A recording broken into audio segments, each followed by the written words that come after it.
Hello friends, welcome to சமையல் YouTube channel. So நம்ம இன்றைக்கி எல்லாருக்கும் பிடிச்ச கிறிஸ்பியான ஸ்வீட் சோமாஸ் எப்படி செய்கிறதுன்னு பார்க்கலாம். ஸோ நம்ம சேனலுக்கு இப்போ தான் ஃபர்ஸ்ட் டைம் நீங்கள் பார்க்குறீங்கன்னா சப்ஸ்கிரைப் பண்ணிக்கோங்க. இந்த வீடியோ பற்றி நீங்கள் லைக் அண்ட் கமெண்ட் பண்ணுங்கள். ஸோ ஃபர்ஸ்ட் சோமாஸ் செய்கிறதுக்கான இன்க்ரீடியன்ட்ஸ் பார்த்துடலாம். 1/2 கிலோ மைதா மாவு, 1/4 கிலோ சர்க்கரை, ஒரு 10லேருந்து 15 ஏலக்காய், 1/4 கிலோ ரவை, அதுக்கப்புறம் 1/4 கிலோ வறுத்த வேர்க்கடலை, அப்புறம் 1/4 கிலோ உடைச்ச கடலை, அதுக்கப்புறம் ஒரு முழு தேங்காய் மூடி இந்த மாதிரி பீசஸாக கட் பண்ணிக்கோங்க. இப்போ பார்த்தோன்னா நம்ம 1/2 கிலோ மைதாவுக்கு 4 1/4 கிலோ எடுத்திருக்கோம். இது எல்லாத்தையும் நம்ம மீடியம் ஃப்ளேமில் வறுத்து வச்சுக்கணும். இப்போ பார்த்திங்கன்னா மைதா மாவு 1/2 கிலோவுக்கு நம்ம சர்க்கரை, ரவை, உடைச்ச கடலை, வேர்க்கடலை எல்லாத்தையும் 1/4 கிலோ எடுத்திருக்கோம். ஸோ பார்த்திங்கன்னா 1/2 கிலோ மைதாவுக்கு 1 கிலோ இன்க்ரீடியன்ட்ஸ் மாதிரி இருக்குது.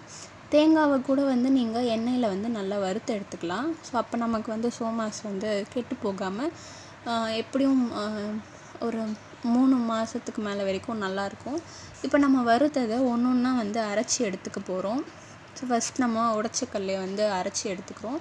நீங்கள் ரொம்ப நைஸாக அரைக்கணும்னு தேவையில்லை, கொஞ்சம் குறைன்னு அரைச்சி எடுத்துக்கோங்க. அடுத்த வறுத்த வேர்க்கடலை அரைச்சி எடுத்துக்கிறோம்.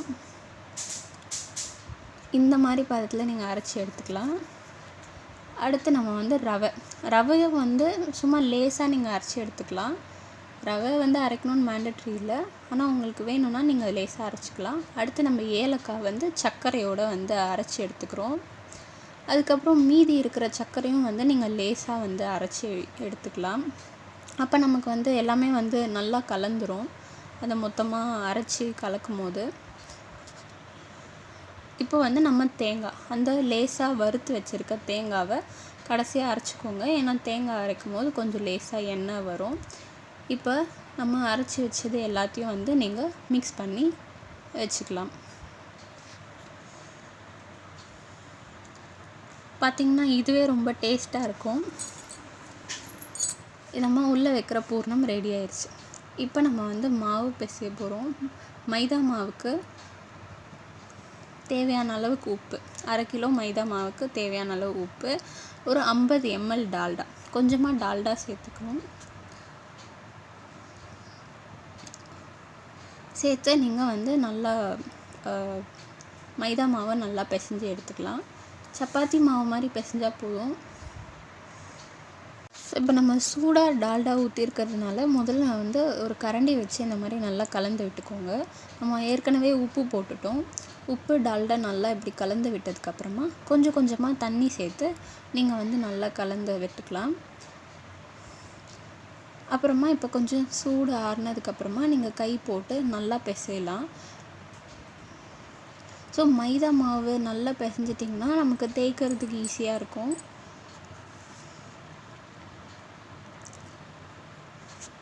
நல்லா மாவை இந்த மாதிரி அடித்து பிசைங்க. மைதா மாவு நல்லாவே சாஃப்டாக இருக்கும். இந்த மாதிரி நம்ம நல்லா அடித்து பிசைஞ்சோன்னா நமக்கு இன்னும் மாவு தேய்க்கும் போது ஈஸியாக இருக்கும். உங்களால் அடித்து பிசைய முடியலனா நீங்கள் இந்த மாதிரி சப்பாத்தி கட்டை வச்சு கூட நல்லா அடித்து பிசைஞ்சிக்கலாம். நம்ம இப்படி பிசைய என்ன ஆகும்னா மாவு நமக்கு நல்லா சாஃப்டாக ஆகிடும்.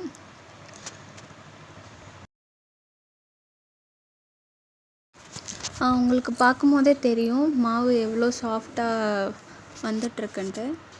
இந்த மாதிரி மாவு நல்லா பிசைஞ்சதுக்கப்புறமா நம்ம சின்ன சின்ன உருண்டையாக இந்த மாவை பிரித்து வச்சிடலாம். இப்போ பார்த்திங்கன்னா தெரியுது உங்களுக்கு உருண்டை எவ்வளோ சாஃப்டாக இருக்குன்ட்டு. ஸோ இந்த மாதிரி மாவு நல்லா பிசைஞ்சோன்னா நமக்கு தேய்க்கும் போது ஈஸியாக இருக்கும். ஸோ அதுக்கு தான் இப்படி பிசைகிறோம். ஸோ இப்போ நம்ம எல்லாத்தையும் உருட்டினதுக்கப்புறமா சப்பாத்தி தேய்க்கிற கட்டையிலே நீங்கள் கொஞ்சமாக மைதா மாவு தனியாக வச்சுக்கோங்க. இந்த மாதிரி மைதா மாவு போட்டு நீங்கள் நல்லா மெல்லிசாக தேய்ச்சிக்கலாம். ஸோ உங்களுக்கு எப்படி வசதியோ அப்படி தேய்க்கலாம். எங்களுக்கு செஞ்சு நல்லா பழக்கன்றதுனால நாங்கள் நல்லா மெல்லிசாகவே தேய்ப்போம். நீங்கள் நல்லா மெல்லிசாக தேய்ச்சிங்கன்னா சோமா செய்யும் போது அது நல்லா கிறிஸ்பியாக இருக்கும். இல்லைன்னா இது கொஞ்சம் தடிமனாக இருக்கும். முத்தாக இருந்துச்சுன்னா.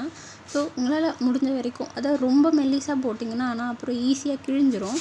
ஸோ அதனால் கரெக்டாக ஓரளவுக்கு மெல்லிசாக தேய்ச்சிட்டு, நாங்கள் இந்த மாதிரி சோமாஸ் அச்சு வச்சுருக்கோம். நீங்கள் அச்சு வச்சுருந்தா அச்சு யூஸ் பண்ணலாம். இல்லைன்னா நீங்கள் வந்து சாதாரணமாக தேய்ச்சிட்டு கட் பண்ணுற மாதிரி யூஸ் பண்ணலாம். ஸோ நம்ம மாவு போட்டு தேய்ச்சதுனால அது வந்து ஒட்டுறதுக்கு மைதா மாவு கொஞ்சமாக தண்ணி ஊற்றி இப்படி திக்காக கரைச்சி வச்சுருக்கோம். ஸோ அந்த அச்சு உள்ளே நம்ம வந்து செஞ்சு வச்சுருக்க பூரணத்தை வச்சுட்டு, அந்த மைதா மாவு பேஸ்ட் வந்து நீங்கள் போட்டுட்டு இந்த மாதிரி இதில் அழுத்தி எடுத்துட்டிங்கன்னா சோமாஸ் ரெடி ஆயிரும். நீங்கள் சாதாரணமாக வந்து சோமாஸ்க்கு தனியாக கட்டர் இருக்குது. ஸோ நீங்கள் தேய்ச்சி அதில் வச்சுட்டு அதில் வந்து நீங்கள் இந்த மாதிரி இந்த மைதா மாவை போட்டு ஒட்டிட்டு கூட நீங்கள் கட் பண்ணிக்கலாம். ஸோ உங்களுக்கு எப்படி வசதியோ அப்படி செஞ்சுக்கலாம். ஸோ இந்த மாதிரி நிறைய சோமாஸ் செஞ்சதுக்கப்புறமா நம்ம வந்து கடாயில் எண்ணெய் வந்து நல்லா சூடானதுக்கப்புறமா லோ ஃப்ளேமில் வச்சுட்டு ஒரு சோமாஸாக வந்து இந்த மாதிரி பொறுமையாக போடுங்க.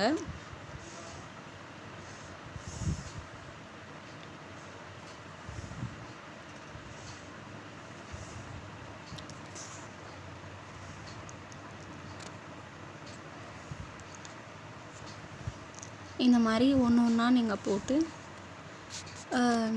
நீங்கள் வந்து மீடியம் ஃப்ளேம்லேயே வச்சு நீங்கள் வந்து இதை ஃப்ரை பண்ணலாம். ஸோ இதை போடும்போது ஜாக்கிரதையாக போடுங்க, ஏன்னா ஈஸியாக உடஞ்சிரும். இந்த மாதிரி மீடியம் ஃப்ளேம்லேயே நீங்கள் கொஞ்சம் நேரம் வச்சதுக்கப்புறமா அதை வந்து இந்த மாதிரி நீங்கள் திருப்பி போடலாம். அப்படி நல்லா பபிளாக வந்திருக்கு பாருங்கள்.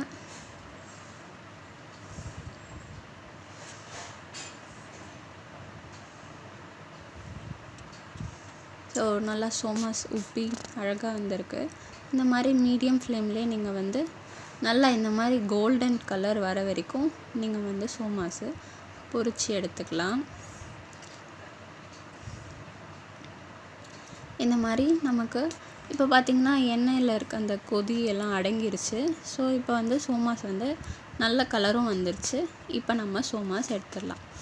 ஸோ இது செய்கிறது கொஞ்சம் கஷ்டம்தான், ஆனால் இது கண்டிப்பாக எல்லாருக்கும் பிடிக்கும். ஸோ ஈஸியாக நீங்கள் ட்ரை பண்ணி பாருங்கள். நம்ம இப்போது இந்த 1/2 கிலோ மைதா 1 கிலோ பூரணத்துக்கு கண்டிப்பாக வந்து குறைஞ்சது 50 செய்யலாம். நீங்கள் மைதா வந்து இன்னும் நல்லா மெலிசாக தேய்ச்சி, ஸோ நாங்கள் இந்த அச்சு யூஸ் பண்ணுறதுனால மைதா நிறைய மீறும். அதனால் நாங்கள் வந்து ஒரு 70லேருந்து 80 வரைக்குமே செஞ்சோம். நீங்களும் கண்டிப்பாக ட்ரை பண்ணி பாருங்கள். எல்லாருக்கும் பிடிச்ச இந்த ஸ்வீட்டை வீட்டில் செஞ்சு அசத்துங்க. நம்ம சேனலில் இருக்க மற்ற ரெசிபீஸும் ட்ரை பண்ணி பாருங்கள். நம்ம சேனலுக்கு இப்போ தான் ஃபர்ஸ்ட் டைம் பார்க்குறீங்கன்னா சப்ஸ்கிரைப்